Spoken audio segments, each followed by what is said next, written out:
With me is the CEO of Simplicity Esports, Roman Franklin, to bring us an update on what's going on. Great to see you again. Likewise, Shane. Thanks for having me back. So let's start by discussing another month of record-setting revenue. So explain how that's all coming together for you. That's right. So our CFO has been hard at work with the auditors for the past month to finalize the 10K and is still diligently working on that as we speak. And that was obviously for the period ended 5/31. But in the meantime, Simplicity set another record in June for monthly revenue generated by our esports gaming centers. What's most exciting for me about June's revenue is that the record was achieved while the majority of our corporate-owned gaming centers were still operating under capacity limitations. Obviously, it's because COVID-19 restrictions in certain states still exist, like California, Washington, and Oregon.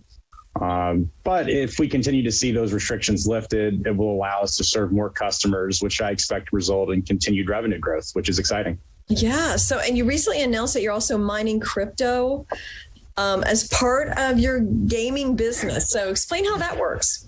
An esports company that mines cryptocurrency, yes.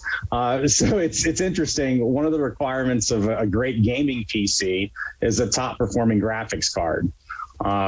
While we do primarily focus on esports and gaming, coincidentally, PCs that efficiently mine the cryptocurrency Ethereum also require the same top performing graphics cards, that same hardware. So we have hundreds of gaming stations across our 33 locations.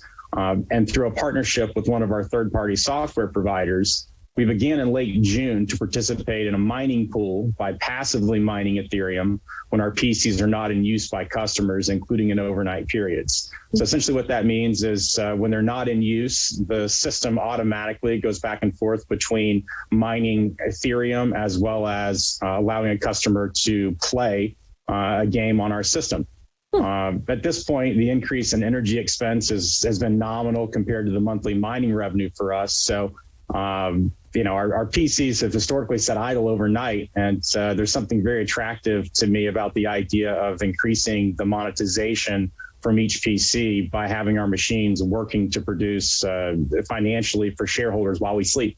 Absolutely. No, and I had no idea that the Ethereum took the graphics card and all that. So that's really interesting piece of information there. So, and I know you're trying to double the number of esports and gaming centers by adding 30 locations over the next 18 months. So where does that stand? That's right. So it's the plans are to increase our footprint by at least 30 locations over the next 18 to 24 months. Which is a fairly aggressive expansion. Those will all be corporate-owned locations. Our current corporate-owned footprint sits at 15 locations, so significant growth there. But we have great relationships with our existing landlord partners. That includes some of the largest mall owners in the country. We plan to significantly deepen those relationships with the increase in our footprint. They'll all be new percentage rent leases, and so we're excited about that. We discussed in our last segment, the percentage rent structure allows us to pay the landlord a percentage of gross sales instead of a large fixed rent obligation. So we like that flexibility that this structure provides as we continue to expand our footprint and maintain our position as the largest esports gaming center operator in North America. Yeah, well, and I'm sure the malls love it too, as they look at kind of a changing shopping mix. And, so that makes a lot of sense for them too. So, and I see you're wearing a red and black jersey. So tell me about that. Is that a Flamingo jersey or what is that? It is. So this is affectionately known as the sacred mantle of Flamingo. So tens of millions of fans worldwide cheer for the Flamingo brand and show their support for the red and black. There's no better insight into the power of the Flamingo brand than some recent news I saw. Flamingo was recently notified that it's the first professional sports team in the Americas to reach 1.5 billion interactions on Instagram. That's billion with a B. So think of all of the professional sports organizations that here in the U.S. or in South America. And Flamingo is the first to reach 1.5 billion interactions on Instagram. So in my opinion, we have the most passionate fans in the world.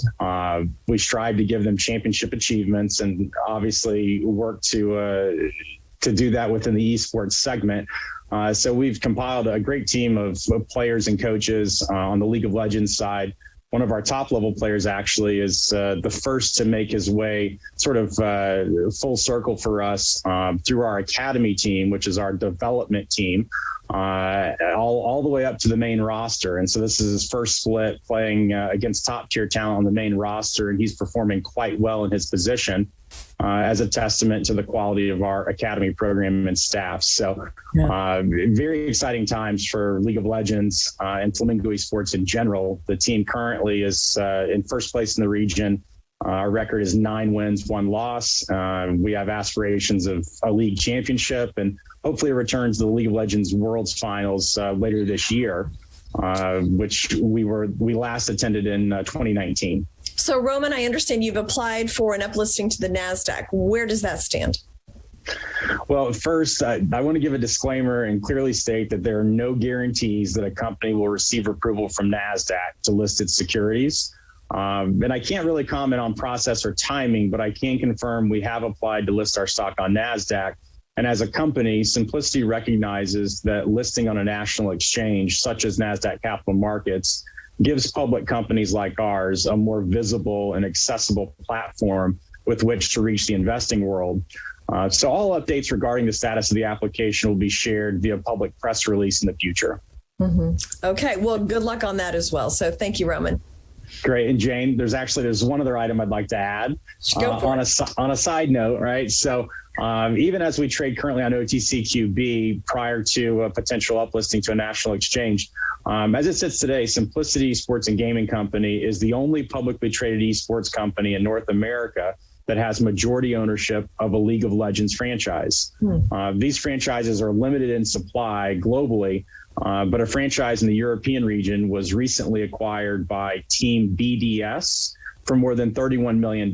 So I'm sure your viewers can do a quick Google search and start to come to their own conclusion about the value of a League of Legends franchise, which we own. And again, WINR is the only public way to participate or purchase equity in a company that owns a League of Legends franchise. Mm-hmm. Okay. Well, thank you, Roman. I look forward to updates later on this summer.